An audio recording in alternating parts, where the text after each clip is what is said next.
Eu já estava passando uma situação complicada por conta de agosto de 2024, daquele vazamento, a PF em cima, e toda hora eu dormia no carro, eu pegava meu telefone, meu computador, meus equipamentos de perito, discos rígidos, colocava numa mochila, eu ia todo dia às 3 horas da manhã pro carro, mas eu fiz isso por uns 2, 3 meses. Foi uma vida difícil, eu não dormia bem mais. Eu não conseguia mais dormir, minha vida era um inferno. Olá, é do Carvalho, melhor canal de corte do YouTube.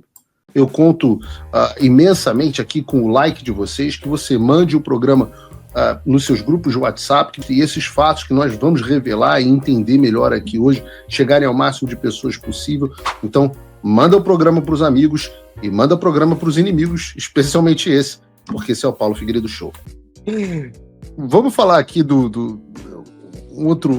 um outro aspecto que para mim sempre foi interessante, foi essa personagem que surgiu na segunda fase da Vaza Toga, que é a Cristina Eukiko Kusahara. Eu acho esse nome absolutamente fantástico. E tem cobrança dela de rapidez nos relatórios. Eu não tenho tempo de ficar filosofando sobre legalidade e tal.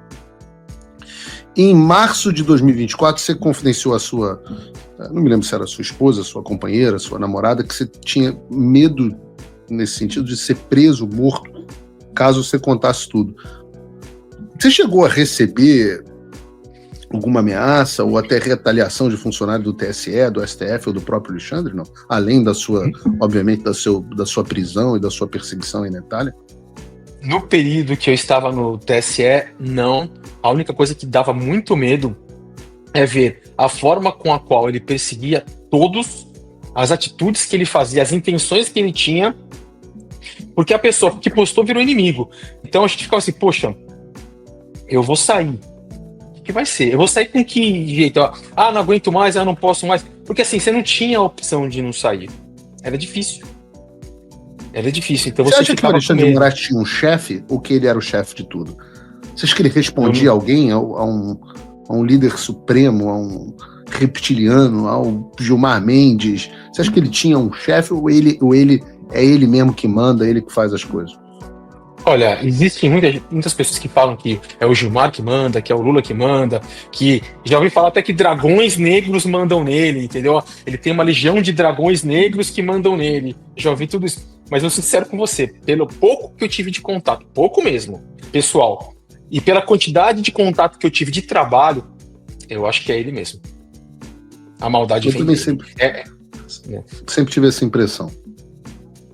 Eu acho que é ele que quer sede de poder, sabe? Sede de poder. Mas ele era muito respeitado, né? Todo mundo puxava muito o saco dele também. Que trabalho maravilhoso que você tá fazendo e tal. Mas os puxa-sacos que estavam ali, né? Ou, eu não sei, eu mesmo acabava não tendo muito. Eu evitava até falar às vezes. Eu brincava muito com o Ayrton, com o Marco, porque a gente sofria do mesmo problema, né? A pressão, o excesso de trabalho, família reclamando. Eu lembro que o Ayrton teve problema até com o filho, tudo. Eu preciso voltar para São Paulo, minha família tá com problema, eu preciso com meu filho. Mas não conseguia.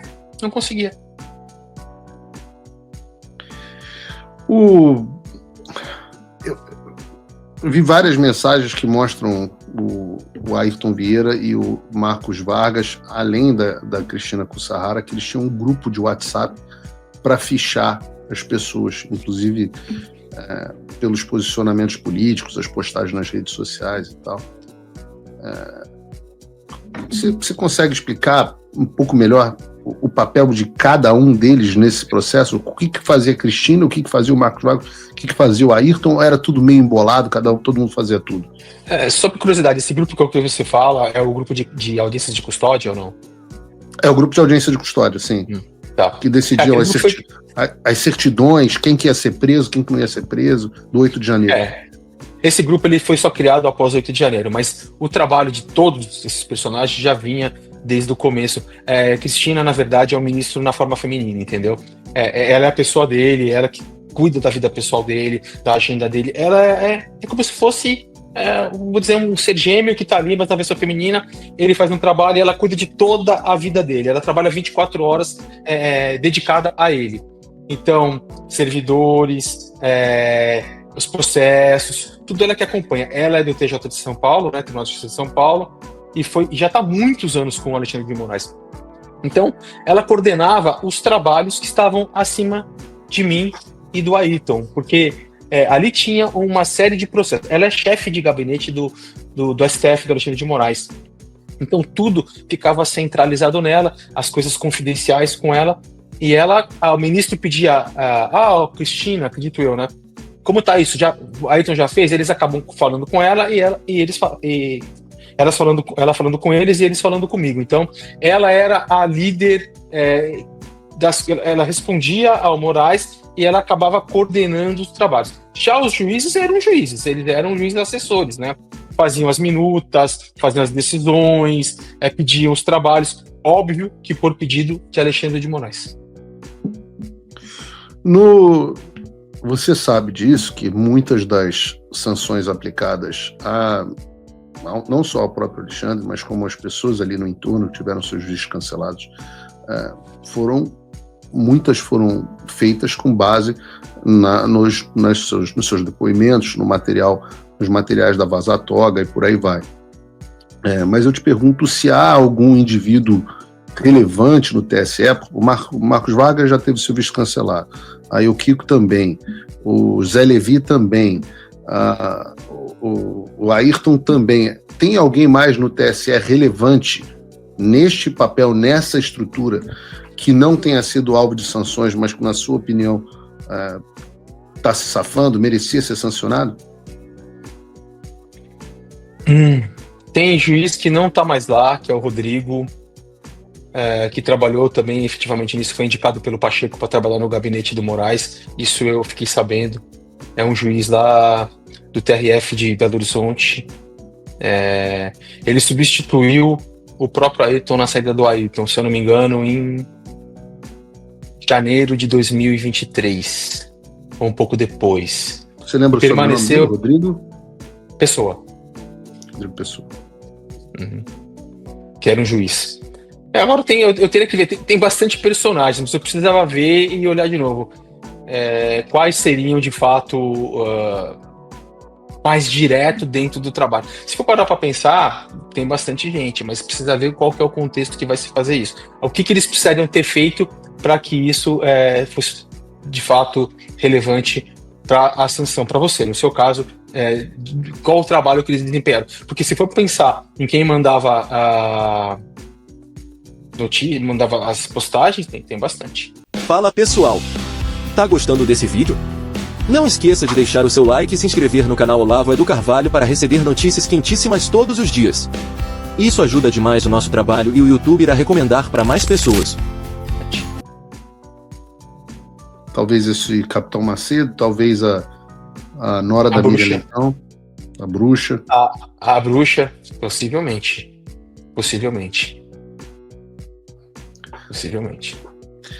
Já que a gente está falando sobre perseguição aqui, eu quero te perguntar sobre um episódio no qual eu acabei bastante envolvido, nos teus áudios vazados pelo Oswaldo Eustáquio e pelo jornalista português, o Sérgio Tavares. A primeira coisa que eu queria te perguntar foi qual foi a consequência daquele áudio naquele momento em que você estava no Brasil para você e para tua família. Se a divulgação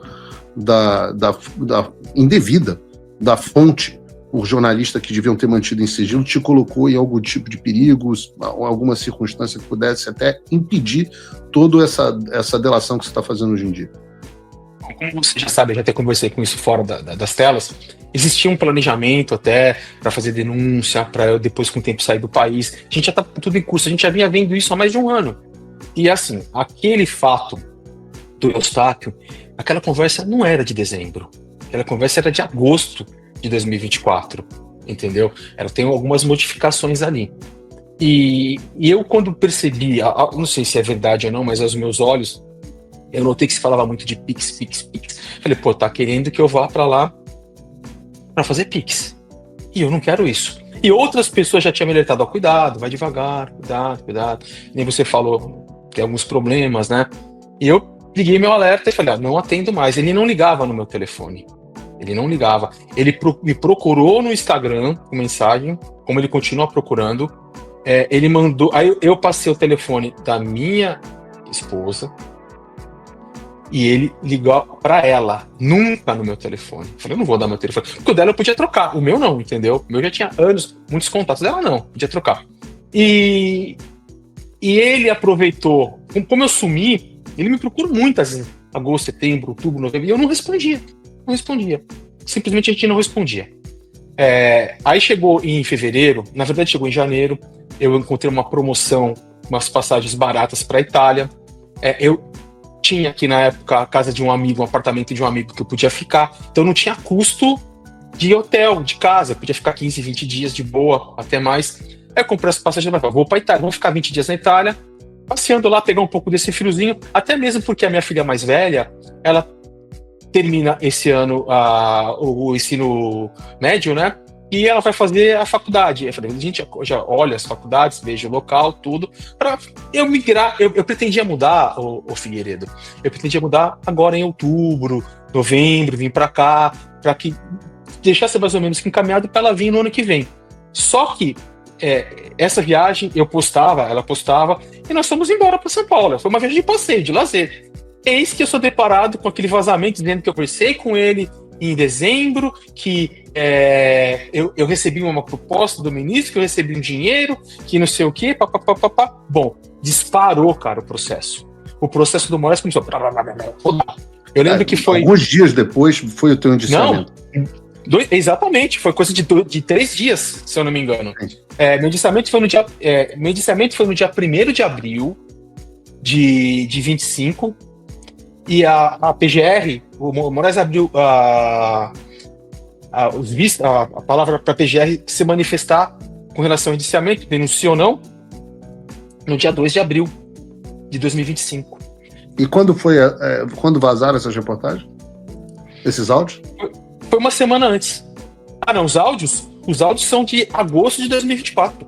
Não, mas quando eles foram vazados? Foi uma semana antes, foi uns 3... Então vazam os áudios, passa uma semana, você é indiciado e logo no dia seguinte você é denunciado. Menos de uma semana, o Figueiredo. Coisa de 3 dias aí, fui denunciado. E no outro dia, já abriu vistas para a PGR, para o Gonê, manifestar com relação ao indiciamento, né? Parou o barulho. E aí você teve que sair mais às pressas do Brasil e antecipar o teu cronograma de saída do país. Eu já estava passando uma situação complicada por conta de agosto de 2024, daquele vazamento, a PF em cima, e toda hora eu dormia no carro, eu pegava meu telefone, meu computador, meus equipamentos de perito, discos rígidos, colocava numa mochila, eu ia todo dia às 3 horas da manhã pro carro, 3, 4 horas da manhã, eu dormia praticamente no carro, acordava e dormia, né, Figueiredo? 7, 8 horas da manhã, nasceu o sol, eu mandava WhatsApp e falava, tem alguém, apareceu alguém? Não, então tô indo. Mas mesmo com medo, porque eu sei que eles iam chegar por volta das 5, 4h30, 5 horas da manhã, no máximo 6, para poder me pegar com o primeiro luz do dia. Mas eu fiz isso por uns 2, 3 meses, foi uma vida difícil, eu não dormia bem mais. Eu não conseguia mais dormir, minha vida era um inferno. Então, depois dessa história do Eustáquio, eu falei, agora não tenho mais condições de ficar aqui. E como eu tinha me separado, e minha casa ficou com a minha família, eu estava morando de aluguel. E o aluguel, o contrato venceria em maio de 2025, em maio desse ano. Eu falei, quer saber de uma coisa? Eu vou embora, eu pago esse aluguel por mais 2 meses e já cancelo isso. Não vou ficar aqui, renovar e esperar mais um ano, entendeu? Foi aonde eu peguei e fiz a minha primeira saída na tentativa de ir embora. Mas no meio do caminho eu recebi uma ligação da minha mãe, ninguém sabia para onde eu estava indo, ninguém. Tava eu, um casal de amigos, a minha esposa, que a gente estava indo sentido Paraguai, sentido Argentina. Minha mãe me liga no meio do caminho, aonde você está indo? Você está indo para o Paraguai, vão te matar. Me ligaram aqui e falaram para você não ir, que vão te matar. Minha mãe até hoje não me fala quem fez isso. Mas ninguém sabia, nem minha mãe sabia para onde eu estava indo, Figueiredo. Naquela mesma hora, Figueiredo, o que eu fiz? Eu mudei eu tirei meu chip, avisei minha mãe, tirei meu chip, joguei fora, peguei meu telefone, coloquei numa gaiola de Faraday para poder interromper o sinal, para não ter contato, para não ter rastreamento mesmo. Eu tava com meu equipamento fornecido e embora. Fomos para Avaré, ficamos em Avaré. 2, 3 dias. Calmou, eu com máscara, com boné, com óculos. Fomos no mercado, compramos um papel alumínio, enrolei melhor o telefone no papel alumínio, com medo do saco da gaiola de Faraday que foi comprado aí nos Estados Unidos não funcionar direito. Enchi de alumínio e guardei o telefone, comprei outro chip, tinha um outro telefone, coloquei lá e usei outro chip. Aí nós fomos para Barracão, que é fronteira seca entre Argentina e Brasil, ali no Paraná. Fiquei 2, 3 dias lá, de lá, tudo calmo, imprensa tranquilo, fomos para Três Etilhas, em Santa Catarina. Ficamos mais 2, 3 dias, depois voltamos. Calmou, o processo não andou mais, tudo calmo, tudo quietinho. Eu sempre tinha contato com a portaria do condomínio, nenhuma polícia, ninguém, nada. Voltamos para casa. Aí ficamos mais uns dias em casa e zarpamos. Preparamos tudo agora, vamos embora. Se você, como eu, tá dormindo mais tranquilo agora que o Trump voltou à presidência, ótimo. Mas e o Brasil? Nosso país continua no buraco. A volta do Trump nos dá esperança, mas as coisas não vão se resolver sozinhas. Vai ser preciso muito trabalho, meu e seu. E não adianta xingar muito nas redes sociais achando que isso resolve alguma coisa. Não tem salvador da pátria, não tem um político que vai resolver por você. A responsabilidade é sua. Eu larguei tudo para me dedicar a isso. E você? Como você pode ajudar sem abandonar as suas obrigações? Simples. Apoie quem está na linha de frente. Sem isso, esse trabalho simplesmente não continua. Acesse www.paulofigueiredoshow.com/apoie e com a partir de $5 por mês, garanta que isso siga em frente. Se puder ir além, torne-se meu patrono Gold e participe do meu grupo privado e ajude a definir as minhas próximas pautas. A diferença entre vencer e perder está na ação. Durma tranquilo, sabendo que você fez a sua parte. Obrigada por assistir o vídeo até o final. Se você já chegou até aqui, confere se já está inscrito no canal e se já deixou aquele like generoso. Estamos quase chegando a 1 milhão de inscritos e a sua ajuda é muito importante para levar o canal Olavo do Carvalho mais longe. Até o próximo vídeo, meus amigos. E neste momento é muito fácil aos defensores do plano alegar isso é uma teoria da conspiração.